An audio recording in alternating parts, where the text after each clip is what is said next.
di tengah-tengah kita, lebih utama dari segala sesuatu. Itu bukan urusanmu, jawab Yesus. Jikalau aku menghendaki supaya ia tinggal hidup sampai aku datang, itu bukan urusanmu. Tetapi engkau, ikutlah aku. Yohanes 21 ayat 22. Sahabat Iktus yang dikasihi Tuhan, Tuhan punya rencana dan kehendak sendiri bagi setiap orang yang percaya kepadanya. Tuhan tidak berkewajiban memperlakukan kita sama seperti Ia memperlakukan orang lain. Kita tidak perlu merepotkan diri karena hal itu sepenuhnya adalah wewenang Tuhan.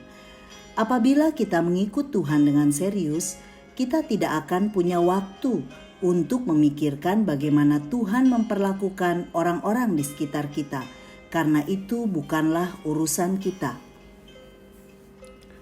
Perikop ini merupakan reaksi Petrus terhadap nasibnya sendiri, ayat 19a.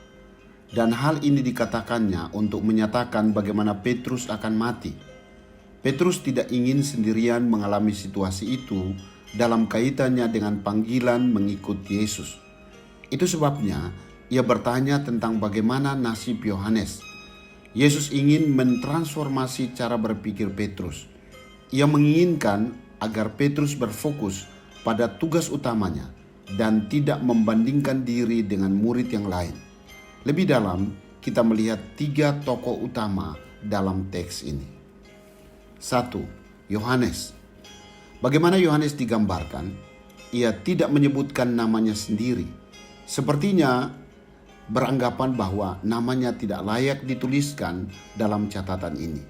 Yohanes adalah murid yang dikasihi Yesus, lebih khusus dari yang lainnya.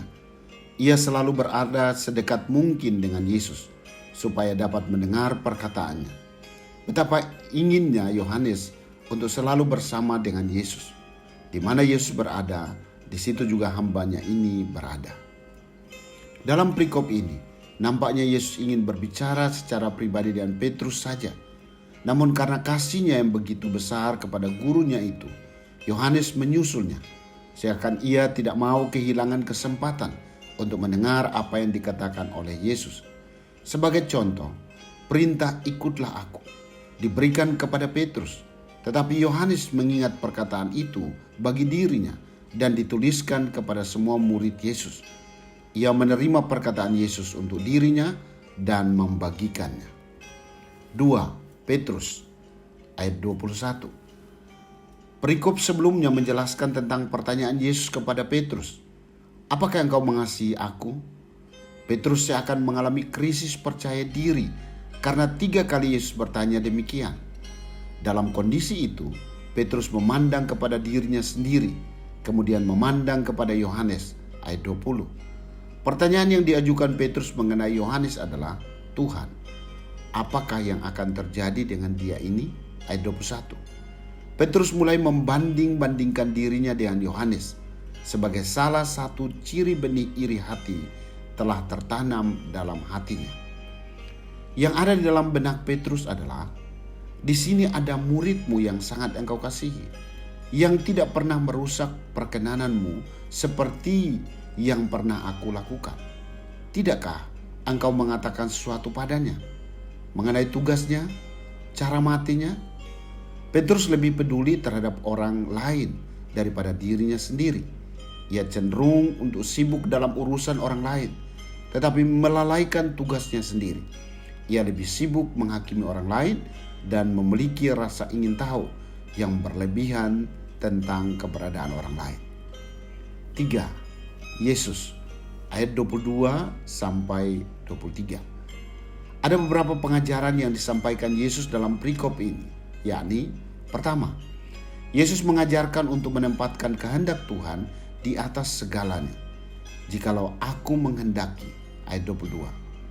Tuhan Yesus sendirilah yang menetapkan jalan hidup setiap orang. Beberapa muridnya akan bertahan sampai titik darah penghabisan sebagai martir. Namun murid yang dikasihinya tidak memperoleh kesempatan itu. Inilah kedaulatan Tuhan atas hidup setiap orang, dan setiap orang hanya menaati kehendaknya. Kedua, Yesus mengajarkan agar tidak memberi penilaian terhadap orang lain. Itu bukan urusan. Ayat 22. Tidak penting bagi Petrus untuk mengetahui kapan, di mana atau bagaimana Yohanes akan mati. Yesus telah memberitahu kepada Petrus bagaimana ia akan mati, dan itu cukup bagi Petrus untuk mengetahuinya. Ketiga, Yesus mengajarkan untuk fokus mengikut Tuhan. Tetapi engkau ikutlah aku. Ayat 22. Urusan orang lain tidak perlu dicampuri. Hal yang benar-benar merupakan urusan murid Kristus adalah tugas yang harus dilakukan mulai dari sekarang. Sahabat Iktus belajar dari Yohanes untuk tetap fokus kepada Tuhan dalam setiap kesempatan, selalu menyadari bahwa setiap kali firman-Nya disampaikan, maka sesungguhnya Tuhan sedang berbicara kepada kita dan bukan hanya untuk orang lain. Mengasihi Yesus dengan segenap hati ditunjukkan melalui kerinduan kita untuk duduk dekat dengan Yesus, dengan memiliki kehidupan doa dan firman Tuhan yang sehat. Inilah cara satu-satunya agar saya tidak cenderung ingin tahu tentang orang lain dan menjadi iri hati. Saya tidak menginginkan benih iri hati tertanam dalam hati saya. Saya percaya bahwa Tuhanlah yang berdaulat mengendalikan semua peristiwa dalam hidup, dan itu baik bagi setiap orang. Tanggung jawab saya bukan untuk mengetahui peristiwa-peristiwa yang telah dan akan terjadi, baik bagi saya maupun orang lain. Tapi pertanggungjawaban saya adalah bagaimana saya mengerjakan setiap tugas yang dipercayakan kepada saya. Ikut Yesus adalah fokus hidup saya. Sahabat Iktus yang dikasihi Tuhan, apakah saya selalu ingin berada dekat dengan Tuhan Yesus? Hal apa yang seringkali membuat saya ingin mengurusi urusan orang lain? Apa yang seharusnya menjadi fokus hidup saya? Tuhan Yesus, seringkali Engkau mendapati diri saya sibuk mengurusi urusan orang lain, bahkan membuat saya melalaikan tanggung jawab saya untuk mengikut Engkau dengan sungguh-sungguh. Saya tidak mau menjadi iri hati, tetapi saya mau melihat-Mu sebagai pengendali hidup saya. Saya hanya mau taat kepadamu. Menjadi pengikut Kristus yang sejati sampai mati adalah doa saya. Pakailah saya untuk fokus pada kehendak-Mu. Amin. Jangan mengurusi apa yang Tuhan kehendaki bagi orang lain, tetapi fokuslah pada apa yang Tuhan kehendaki bagi dirimu. Kristus ada di tengah-tengah kita, lebih utama dari segala sesuatu. Kristuslah yang harus ku beritakan hingga datangmu Kristus.